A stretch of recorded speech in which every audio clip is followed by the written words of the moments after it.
Hey guys, this is Sam with WTI. I want to tell you about this awesome powder here. This is the D-Mannose powder, quick dissolve. So I unfortunately was experiencing my first UTI, and I have a friend who is a UTI pro, and she recommended this for me. She said that this works absolutely amazing. So what you do is you dissolve this into water.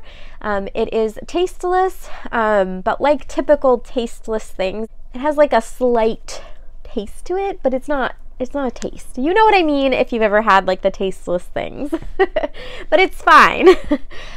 So this is nice though because it's GMO free, gluten free, dairy free, and it works really well. So typically you take 1 scoop 2 times daily with water.